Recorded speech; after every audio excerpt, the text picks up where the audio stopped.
এবারের ঈদেও নিজ ভূমিতে ফেরা হচ্ছে না রোহিঙ্গাদের। গত বছর রোহিঙ্গাদের সঙ্গে ইফতারে অংশ নিয়ে অন্তর্বর্তী সরকারের সাবেক প্রধান উপদেষ্টা ডক্টর মোহাম্মদ ইউনূস প্রতিশ্রুতি দিয়েছিলেন এবছরই নিজ দেশে ঈদ উদযাপনের সুযোগ করে দেওয়া হবে। তবে সেই প্রতিশ্রুতি বাস্তবায়ন তো হয়নি, বরং নতুন করে দেশে এসেছে আরও 1.5 লাখ রোহিঙ্গা।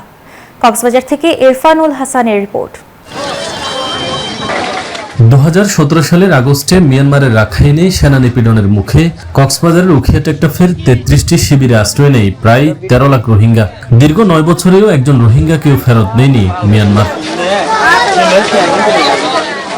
গত বছরের 14 মার্চ জাতিসংঘ মহাসচিব অ্যান্টনিও গুতেরেসকে সঙ্গে নিয়ে উখিয়ার শিবিরে প্রায় 1 লাখ রোহিঙ্গার সঙ্গে ইফতার অংশ নেন ডক্টর মোহাম্মদ ইউনূস। সেখানে তিনি প্রতিশ্রুতি দেন রোহিঙ্গাদের নিজ দেশে ঈদ উদযাপনের ব্যবস্থা করা হবে। Bashundhara public school and college 2026 শিক্ষাবর্ষে ভর্তি চলছে।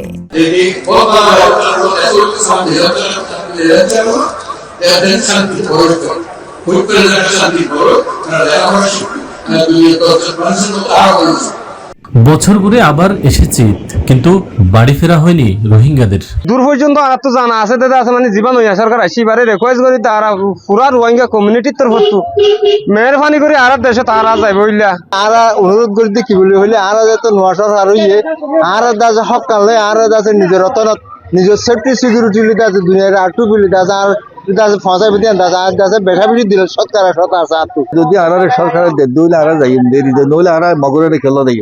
রোহিঙ্গা নেতাদের ভাষ্যমতে এমন আশাব্যঞ্জক কথা এর আগে কেউ বলেনি, তবে এখন তা শুধু হতাশায় পরিণত হয়েছে। পুরো বাংলাদেশে পুরো ওয়ার্ল্ড কমিউনিটিতে মুসলমান বেগুন রিকোয়েস্ট করিম দে আর রোহিঙ্গা সুকর ফানি গিনরে তোরা ইত্তেফাক কই ফুসিতা। প্রতিশ্রুতি আর বাস্তবতার ব্যবধানে এবারও বদলায়নি রোহিঙ্গাদের ভাগ্য। তাদের চোখে এখন কেবলই অনিশ্চয়তা আর হতাশা। ইরফানুল হাসান, নিউজ 24, কক্সবাজার।